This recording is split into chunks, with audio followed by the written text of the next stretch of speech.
Welcome to Legal Beagle. Welcome back. We are here today with attorney Kristina Lyke and another fabulous episode of Legal Beagle. Kristina is the founder of Lyke Law, PLC, and today we are discussing Michigan's drunk driving laws explained. OWI, Super Drunk, and Heidi's Law. Welcome back, Kristina. So happy to have you here with me. Well, thank you. I'm happy to be back. And I see you have a special guest with you today, one of your interns, Zach. Welcome to the show, Zach. Thank you so much. Thank you both for coming on today. So a little bird told me you have something exciting happening in the month of July at your office. Is this top secret or will you share? Actually, we were happy to share today because this is a very exciting thing that we're doing. We're trying to make sure that we have projects for kids during the summer. And so I'd like to have Zach share with you what this new exciting competition that we're going to have this month. So a competition we're running for the month of July is going to be a reading competition for your kids. So to keep them off the iPads, to keep them, you always want to keep them educated. You want to get that knowledge in. So we're going to do a reading competition where all you have to do is you submit the books that the kid's reading, and you email it to us. And at the end of the month, we have 3 categories: kindergarten through 2nd grade, 3rd grade through 5th grade, and then 6th grade through 12th grade. And there'll be a winner from each category, and they'll get a secret prize. So this competition is something that we're very excited about doing this month. And we want to have all the entries done by July. What's the date on that? July 30th. July 30th. And what you'll do is you'll email our office. You can see us right there on LykeLaw.com. And we just want to encourage kids to get out there and read. And the more books that the child has read, we'll put that into a basket. We'll pull a name out for each category, as Zach already explained. Okay, so each book read equates to an entry in the drawing then? That's correct. Excellent. That sounds like fun. So thank you. That sounds like an amazing way to keep your kids off the streets, out of trouble, and out of social media limbo.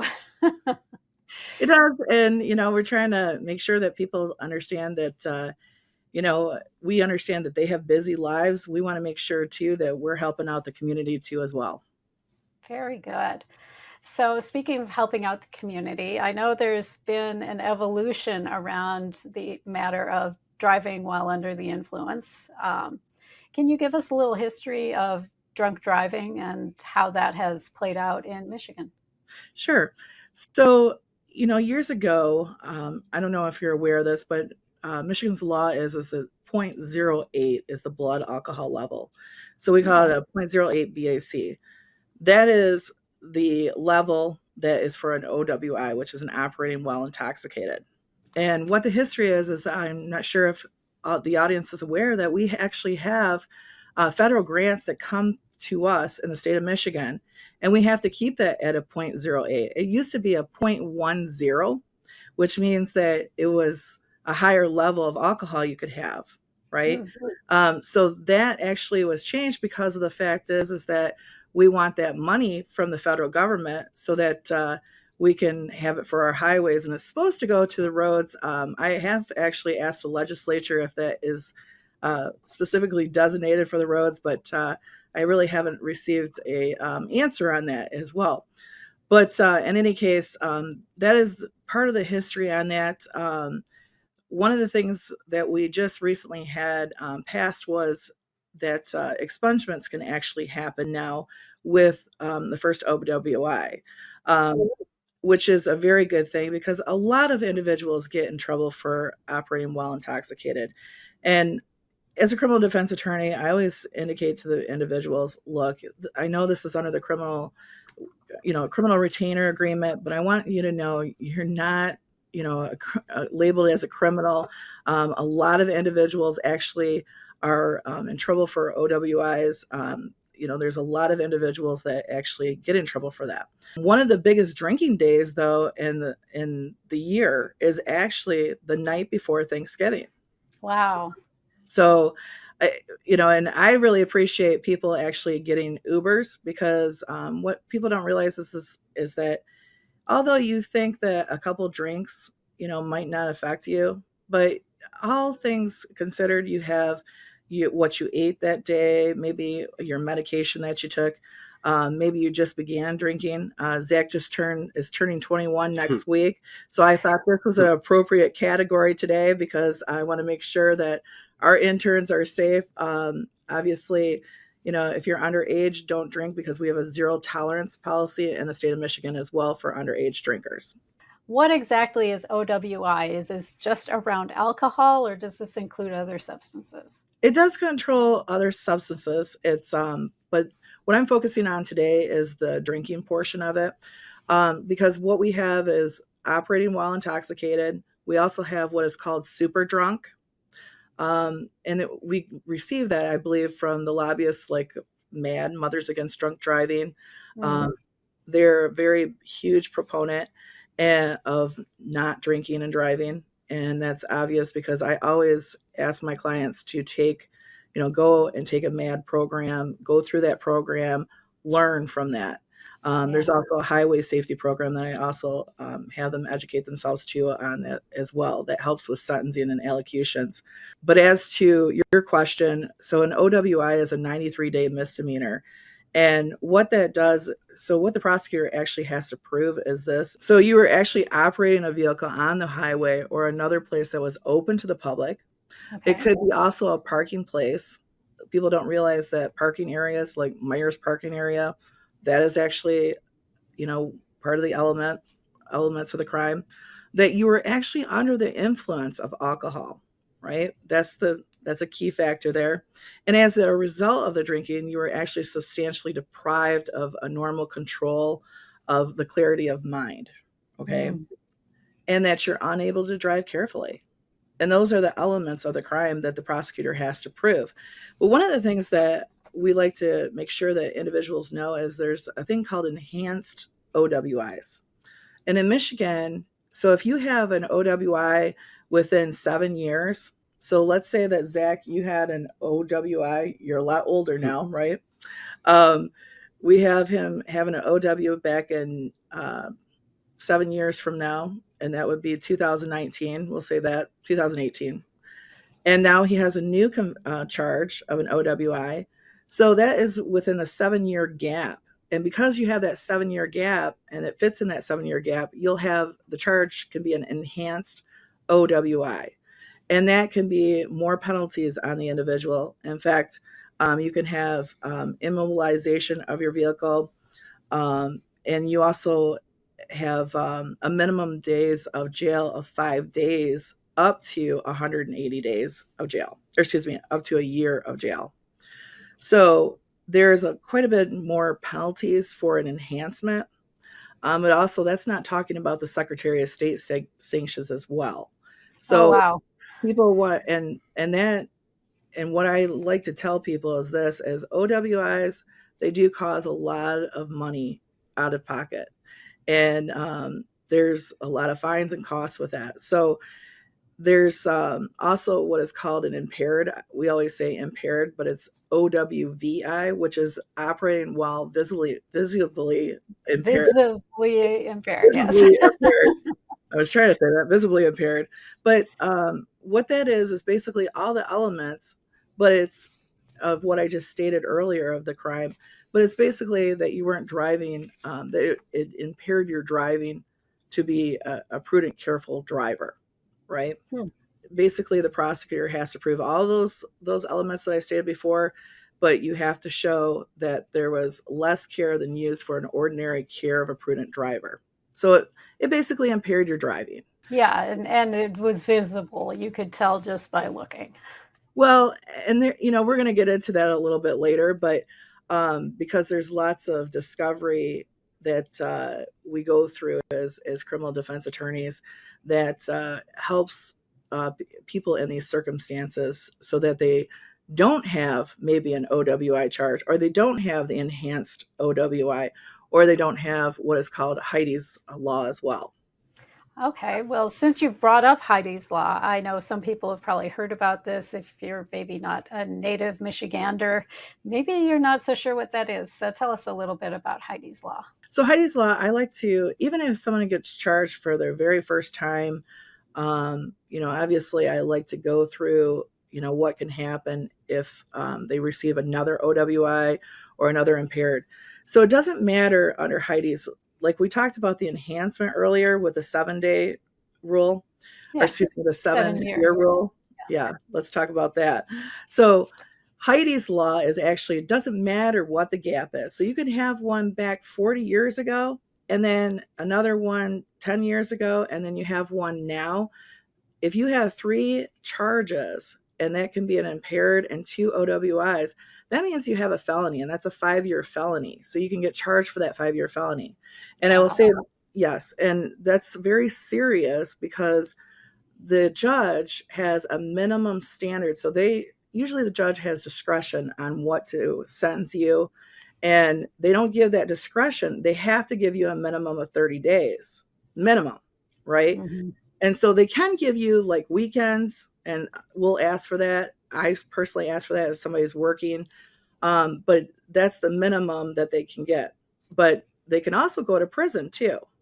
I always state that that's not going to help rehabilitate the individual. And what we want to do is rehabilitate the offender so that the community is safer. Because, if we go to prison, you learn other things besides, not drinking and driving. And that's exactly how to maintain a more sober lifestyle. Right. So, Heidi's law is very serious, and we want to make sure that individuals know that law, because it doesn't matter. They can say, well, that was like 40 years ago. And one caveat is this, is sometimes the prosecutor, I will give a little short story here. I actually had a charge. I was covering for another attorney, and the guy was charged with an OWI. It was the Heidi's law, though. It was his third offense, and it was with a lawnmower. Because yes. And I'm like, you're kidding me, right? A lawnmower? And he's riding around drinking his beer, and he was intoxicated, or he was over the .08. And I said to the judge, I'm like, Judge, it's a lawnmower for crying out loud, right? But it does fall under that statute because you're driving in a public area, right? Or a parking lot. And so it fit the statute, and he was over the limit for the blood alcohol. So basically, I thought that was just the oddest story or oddest case that I've ever had with the drinking and driving as to what they were driving, actually. I just want to go back to the super drunk. I'm not sure if I talked about this, but if you're super drunk, that's a 0.17, which means you have to have a blood alcohol level of 0.17 or over. And super drunk, I used to kind of like to say that word because it's easier for people to understand. Super drunk, right? So you really are, have a lot of alcohol in your system. And some people have like maybe a 0.22, 0.23. So a lot of times when you have a super drunk, you want to make sure that you get them into the certain sobriety groups like AA. You want to make sure that they have an alcohol substance assessment, and you want to get all that down beforehand, right? But one of the things that you need to know is that as a super drunk, just like the mandatory sentencing for the Heidi's law, you actually have a mandatory sentencing for 10 days with the super drunk law. So the judge does not have discretion. They have to give a minimum of 10 days. And that's they don't have the discretion for that. So, and then you have of course, the Secretary of State sanctions again. And one thing that's good, so a lot of times when we look at the OWI and we look at super drunk and we look at all these different things, we go into discovery. But the first thing I want to make sure to point out is that if we can get something less for our client in negotiations, that's going to help them with their Secretary of State sanctions, because those are very expensive.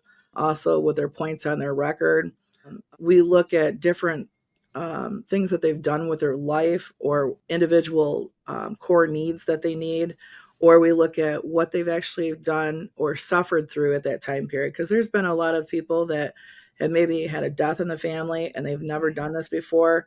So that helps out with, plea negotiations, especially if you don't really have a case and they basically admit as soon as they get out of the car, yeah, I'm drunk. Take me away. And I've had those before. Exactly. And so, those are, I just want to make sure that everyone is of the understanding of that. But impaired is a lot lesser of offense. It's very good for, not very good, but it's a lot better than having an OWI or a super drunk. Another situation we can do, I've received careless driving for people. That's a civil infraction, but it is 3 points on your record. Individuals who maybe work for UPS, you also have to look at what kind of job does an individual have. If they're a nurse, if they have it in UPS drivers, you actually have to make sure you read that your contract with them and the human resources, because it actually states in there that you may have to go and report that before you get convicted of that, or even when you got charged for that individual OWI. So we want to make sure that individuals do know that. And I also point that out. So I always ask what their profession is. And of course, it's a very lengthy conversation at the initial intake. Yeah, I was going to ask, if someone's coming to you with an OWI or one of these other charges, what kind of information are you looking for when you do that intake? Well, I ask them always their story, first of all, and then I ask them for not just the timeline of when the event occurs, because a lot of times they just want to tell you what that certain specific time period of when they were arrested. I need to know what they did earlier, where they went, how much they ate, what did they drink during the day, how much did they drink, what kind of beer did they drink, because there's certain beers that are different percentages, right? Yes.